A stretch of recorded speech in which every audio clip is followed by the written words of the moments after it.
میرے حضور نے کتنی خوبصورت بات ارشاد فرمائی، کن فی الدنیا کانک غریب او کعابر السبیل، فرمایا دنیا میں ایسے رہو جس طرح کوئی اجنبی رہتا ہے، مسافر رہتا ہے۔ مسافر آتا ہے تو ٹھکانہ نہیں بناتا، چند دن اس نے رہنا ہوتا ہے اور محدود سا تعلق رکھتا ہے اور وقت گزار کے چلا جاتا ہے۔ تو کہا دنیا میں ایسے رہو جس طرح مسافر رہتا، او کعابر السبیل، یا سڑک عبور کرنے والا۔ اب جو سڑک عبور کر رہا ہوتا ہے تو وہ ہدف پہ نگاہ رکھے ہوئے ہوتا ہے، لیکن دائیں بائیں بھی دیکھتا ہے کہ کسی گاڑی سے ٹکرا نہ جاؤں، تو دائیں بائیں دیکھ کے بچ کر کے سڑک عبور کر جاتا ہے۔ کہا دنیا ایسے گزارو جس طرح راستہ کاٹتے ہو، جس طرح سڑک عبور کرتے ہو کہ دائیں بائیں دیکھ کر کے گزر جاؤ، کوئی گناہ تمہارے دامن سے لگ نہ جائے اور تم اس دنیا کے اندر اپنے ایمان کی متاع نہ کھو بیٹھو۔ تو دنیا کو اس طریقے سے گزارنا حکمت سے، دانائی سے، سمجھداری سے، حزم و احتیاط سے تقویٰ کہلاتا ہے۔ حضرت شیخ جہانگیر سمنانی علیہ رحمہ فرماتے ہیں کہ تقویٰ یہ ہے کہ نیکی کرنے کے باوجود بھی ڈرتا رہے، پتہ نہیں میری نیکی بھی قبول ہوئی یا کہ نہیں۔ ہمیں تو چند دن کی نمازوں کے بعد زوم پیدا ہونے لگتا ہے کہ پتہ نہیں ہم کس مرتبے پہ پہنچ گئے۔ رومی علیہ رحمہ لکھتے ہیں کچھ لوگ ہیں چند دن نمازیں پڑھ لیں تو آسمان کی طرف دیکھ رہے ہوتے ہیں کہ آسمان سے کوئی ہمارے لیے نازل ہو رہا ہے کہ نہیں ہو رہا۔ تقویٰ یہ ہے نیکی کرنے کے باوجود بھی ڈرتا رہے، پتہ نہیں میری نیکی بھی قبول ہوئی ہے یا کہ نہیں۔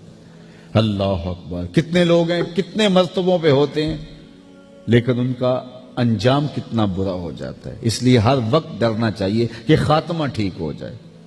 حضرت ابی ملیکہ رضی اللہ تعالیٰ عنہ فرماتے ہیں کہ میں 30 اصحاب رسول سے ملا ہوں اور میں نے سب کو ایمان کے بارے میں سخت فکر مند پایا ہے، اپنی آخرت کے بارے میں سخت فکر مند پایا۔ سب کہتے تھے آخرت ٹھیک ہو جائے۔ وہ لوگ جنہوں نے حضور کی صحبت کا شرف پایا وہ بھی ڈرتے تھے کہ ہمارا انجام ٹھیک ہو جائے، اور ہم 5 نمازیں پڑھ لیں تو بے نمازیوں کو حقیر جاننے لگ جاتے۔ تو اس لیے تقویٰ یہ ہے نیکی کے باوجود بھی ڈرتا رہے، کہیں ایسا نہ ہو کہ آج ہم نیک ہے کل نہ ہو۔ دنیا کے اوپر کتنے لوگ موجود ہیں کہ وہ کتنے مرتبے پہ پہنچے تھے لیکن پھر آخرت ان کی اچھی نہ رہی۔ بلعام بن باورہ کی مثال ہمارے سامنے ہے۔ بنی اسرائیل کا مستجاب الدعوات ولی تھا، اور جب ہاتھ اٹھا کے دعا مانگتا تو منہ پہ بعد میں ہاتھ آتے، قبولیت پہلے ہو جاتی۔ اتنا مقبول اور مستجاب الدعوات ولی تھا، لیکن پھر اسی کے بارے میں قرآن نے کہا مثلہ کمثل الکلب، اس کی مثال کتے کی مثال ہے۔ وقت کے نبی کے خلاف بد دعا کرنے کے لیے کھڑا ہو گیا، اور پھر جو کہنا تھا وہ اس کے اپنے حق میں نکل گیا اور زبان لٹک گئی، زمین چاٹتا تھا۔ اور قرآن نے کہا وہ جو مستجابات ولی ہوا کرتا تھا، پھر اس کے بارے میں کہا اس کی مثال کتے کی مثال ہے۔ اسی لیے میاں صاحب بولے پڑھنے اتے مان کرینا تے نہ آکھی میں پڑھیا، پڑھنے اتے مان کرینا تے نہ آکھی میں پڑھیا، او جبار کہار صداوے متا روڑ دیوے دودھ کڑیا۔ اتقوا اللہ، اور اللہ سے ڈر جاؤ، ان اللہ خبیر بما تعملون، اور جو تم کرتے ہو تمہارا رب اس سے باخبر ہے۔ مت سمجھو کہ وہ جانتا نہیں ہے۔ ارا زبیب النملۃ السودا، کالی رات کے اندھیرے میں کالے پہاڑوں کی کوکھ میں گہرا غار ہے، اس غار میں چیونٹیوں کا سوراخ ہے، اس میں چیونٹی چلتی ہے تو اس کے ننھے اور مہین قدموں سے سینہ سنگ پر جو لکیر بنتی ہے تمہارا رب اس کو یوں دیکھتا ہے جس طرح دیوار چین کو دیکھتا ہے۔ تو وہ تمہارے دماغ کی سکرین پہ آنے والے خیالات کو نہیں دیکھتا؟ ان اللہ خبیر بما تعملون، جو تم کرتے ہو تمہارا رب اس سے باخبر ہے۔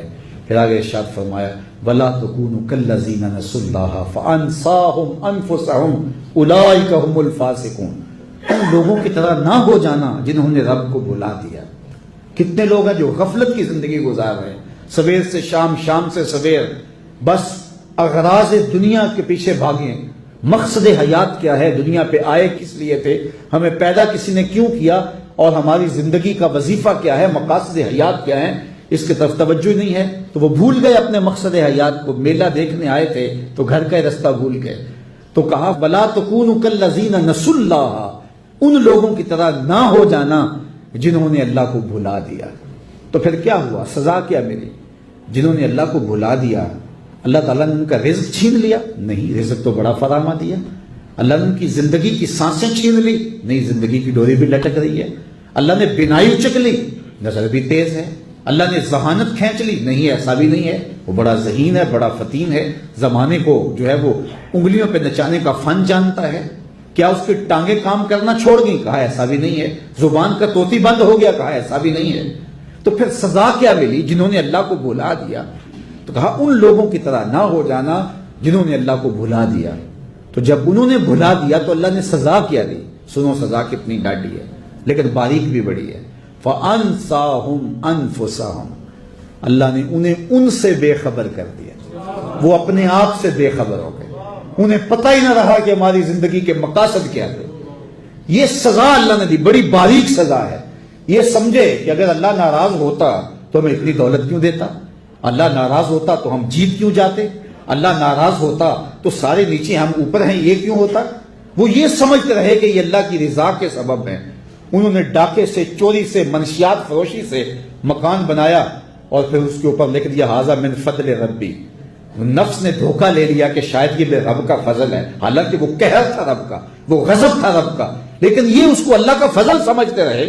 تو سزا کیا ملی؟ سزا نہ روزی بند ہوئی، نہ آنکھوں کی بینائی اچکی گئی، نہ شنوائی اچکی گئی، نہ ٹانگیں بے زور ہوئیں، نہ دماغ کام کرنا چھوڑا، نہ زبان کا طوطی بند ہوا۔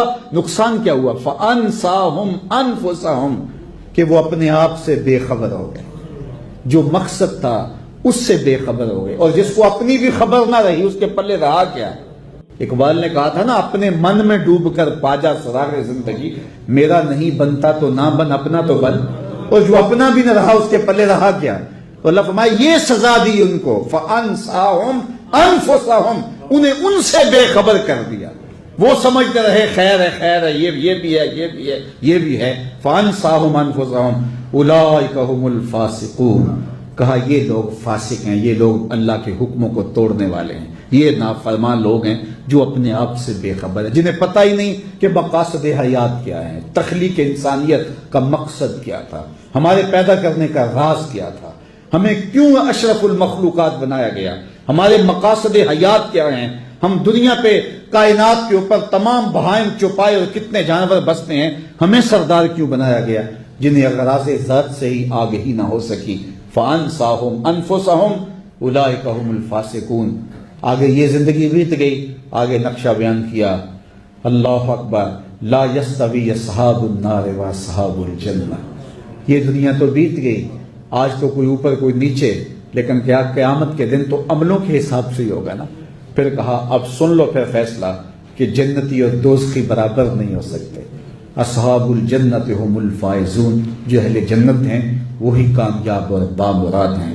اللہ ہم میں سے ہر ایک کو جنت کا مالک اور وارث بنائے اور ہمیں فائزین میں بنائے، اور ہماری زندگی کو حقیقی اجالے اور حقیقی نور اور حقیقی رحمتوں سے مالا مال فرمائے۔